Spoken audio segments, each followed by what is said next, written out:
on today. Just get some videos back up. It's been so long since I did any.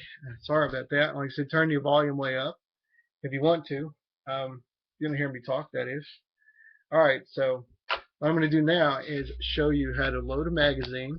Alright, handgun magazine. Alright. So the picture's a little squish looking. That's because I got the camera angled down. I should have did that for the other one a little bit further.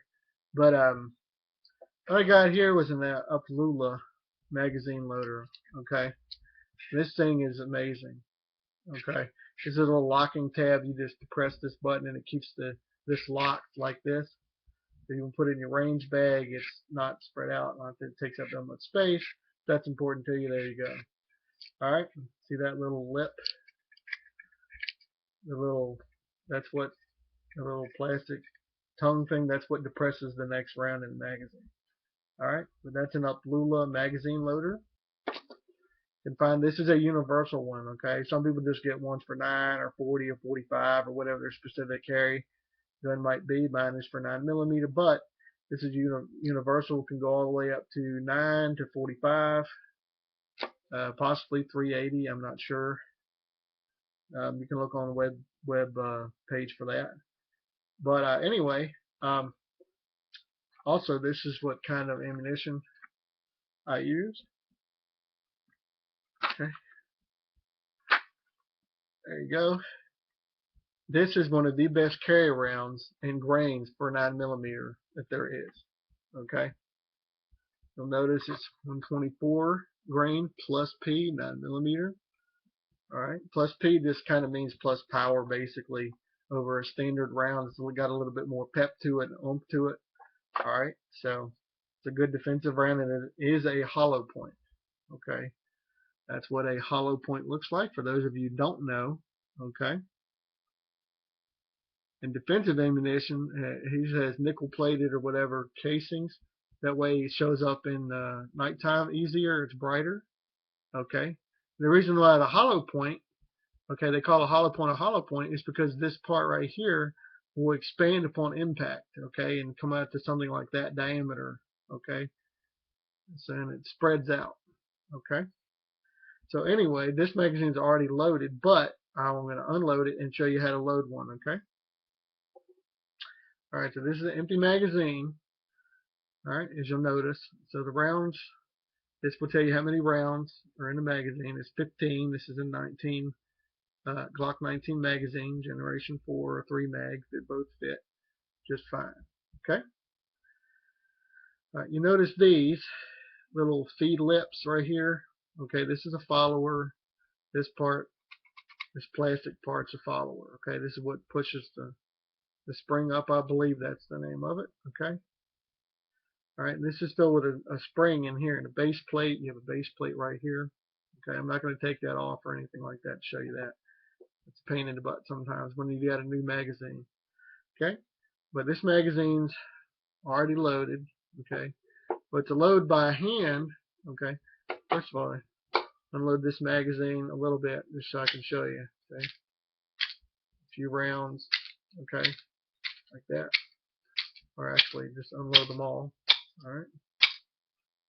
You can also do this with the Uplula loader. I might show you that too. Alright.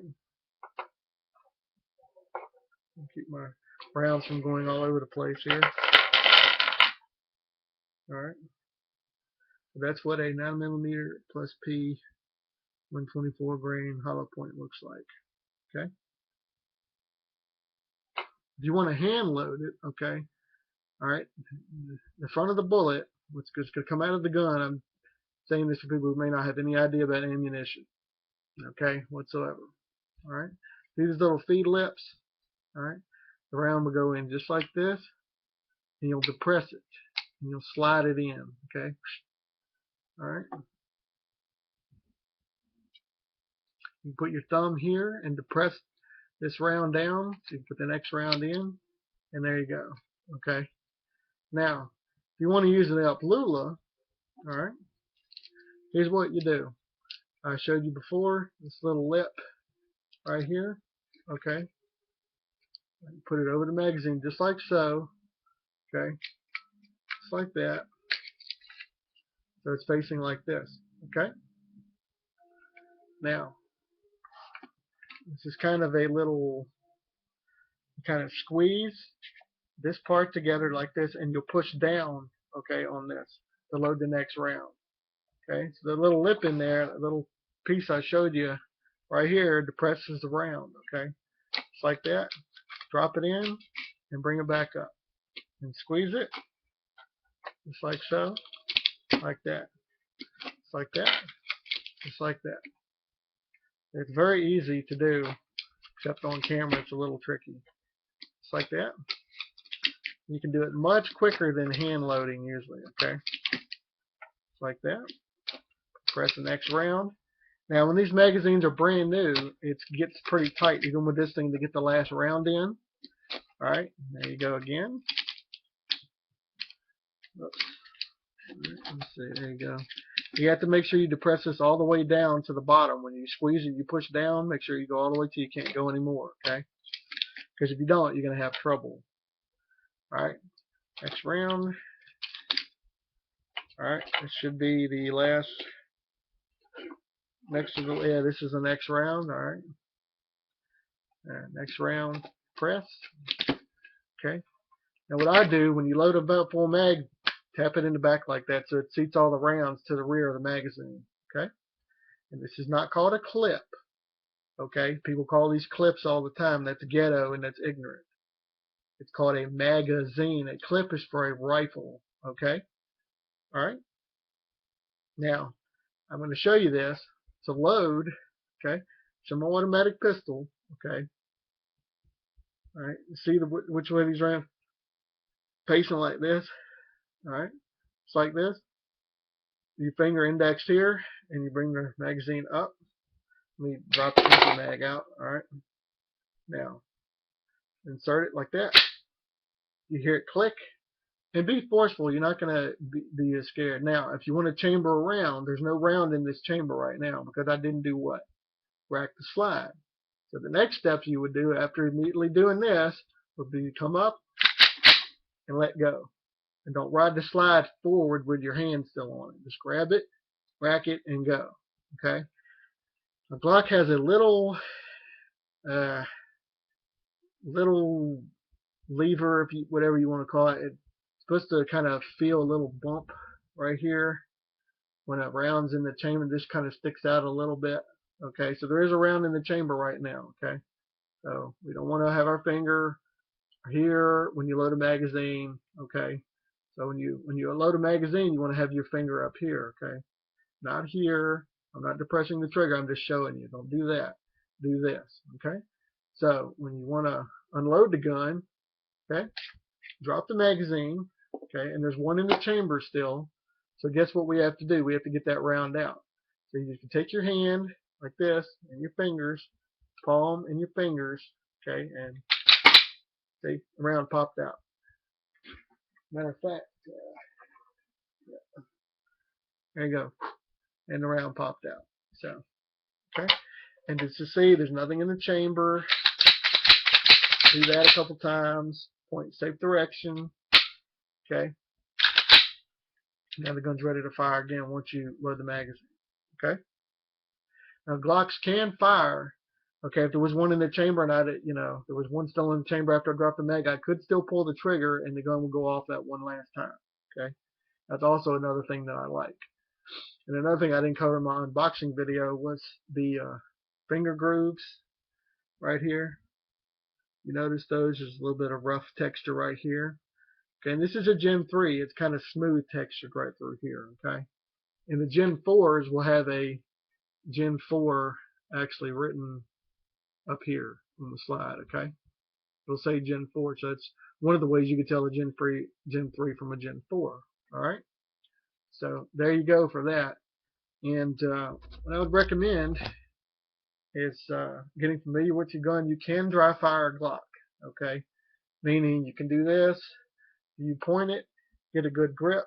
I'm going to show you about that too, since I'm doing ammunition and stuff. Get a good high grip up here. All right, high up on this as you can get. Index your finger, remember. Okay, finger trigger control. all that stuff, finger discipline, safety first. Okay, there's nothing in this gun. We've already went over that. Okay, now to get a good grip, I'm a left-handed person. Okay, so let's see if I can do this. All right, left-handed. You see all this gap right here? Okay, this part of my hand is going to fill in this area. Okay, so and your thumbs will be facing forward. So you want to just like this, just like that. Okay, just like this, and wrap this hand around. This hand stays put. Wrap this just like this, just like that, and press out. Okay, just like that, and pull the trigger, squeeze the trigger. Okay, okay. Squeeze the trigger, or this, just like that. And you can dry fire for practice. Okay, and a lot of people, beginners, they'll sit here and do this number, and do this. Don't teacup grip, and don't do that. When you first grip the gun, always have your finger off the trigger. Okay, like this. Don't do that. That's teacupping. Okay, don't do some kind of weird grip like that. That's not even.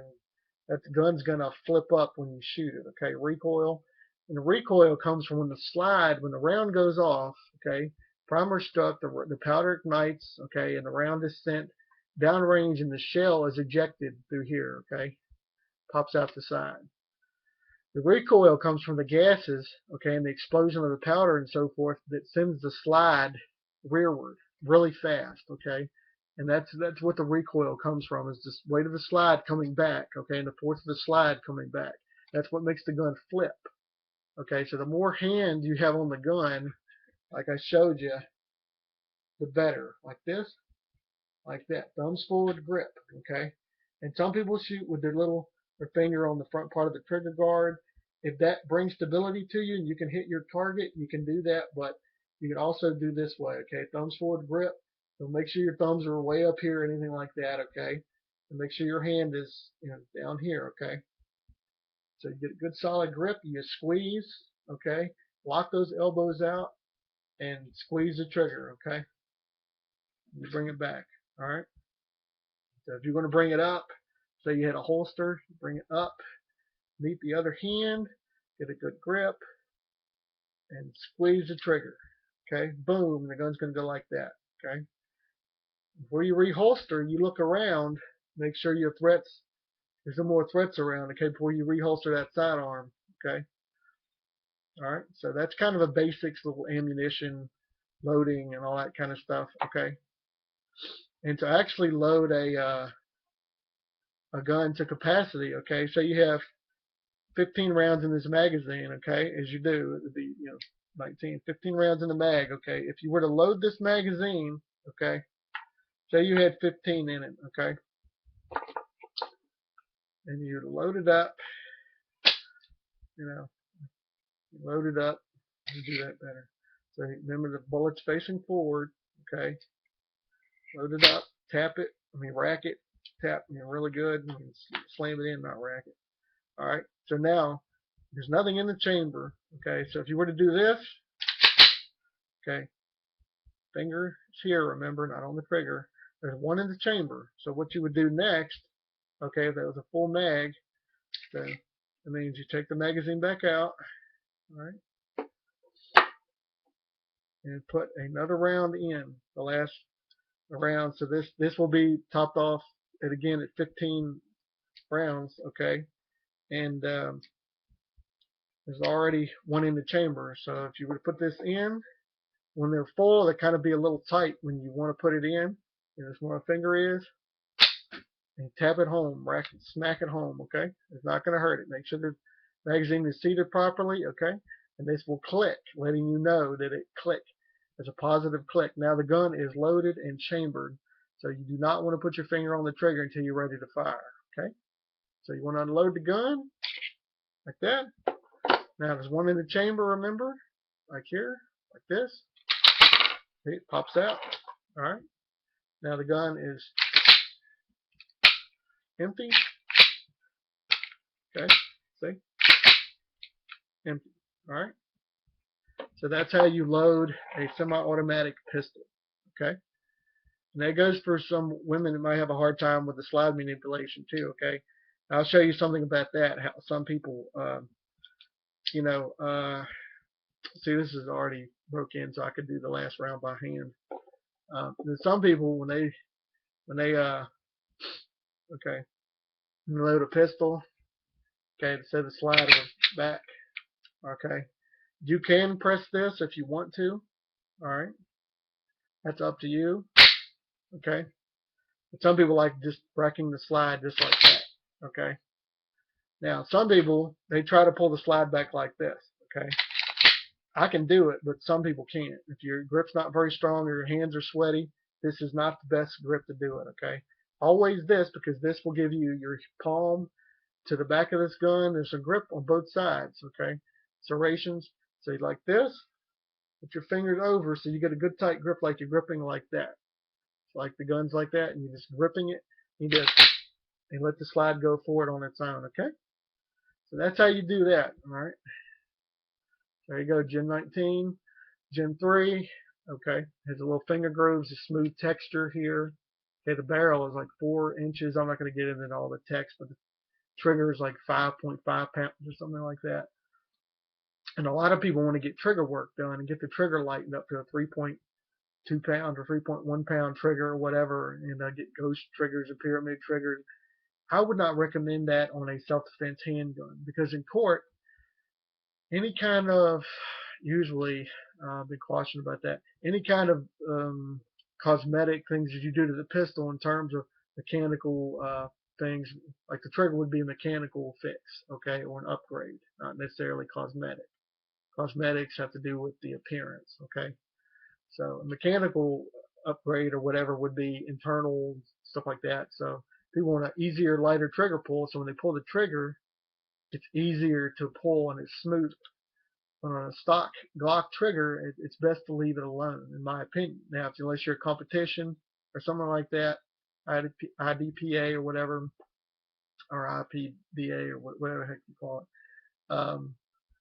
you know, they want a lighter trigger pull, faster target acquisition, and so forth. Okay, but a regular run-of-the-mill self-defense pistol, I would honestly leave the trigger alone, because in court they're going to look at that and say, well, you know, you got that trigger awful light, so it's easier for you to shoot and kill somebody, and you're going to be like, well, you're not going to know what to say. Okay, so if you say, well, it's just for planking or target practice, it's, you know, it's just going to be hard to convince them of that. Okay, so this is excuse me. So this, leaving it stock, makes it harder to pull per se, the trigger, okay, accidentally even, because a lot of people get the trigger so light, like a 3-point-something pound trigger, it's very easy to pull back. It requires less strength in your finger, less movement of the trigger, sometimes a shorter travel in the trigger before it resets, okay, and that's basically when you pull the trigger is to the rear, correct? Okay. Now reset means basically the distance the trigger has to travel again until it's ready to fire. The trigger will come forward some, a certain degree. See, and you can test it like this. See, and you keep your finger on the trigger when you fire. You don't let your finger off the trigger every time you fire the gun. You don't do that. Smack the trigger. You leave your finger on the trigger after each shot. Okay, so when the trigger, boom, goes off, the trigger's all the way to the rear, okay, and you'll come up forward and you'll hear a click, and that'll be the reset. So you don't have to let the trigger necessarily all the way out again, okay. So that's just a little few tips for you guys. If you already know it, great, tell a friend. Teach safety as well, trigger control, finger discipline, grip, all those things like we talked about, okay. All those things, get a good thumbs forward grip, okay, like that, and line up your targets and squeeze that trigger and have some fun, okay, and be safe. All right, thank you guys for watching, and appreciate it. Thank you.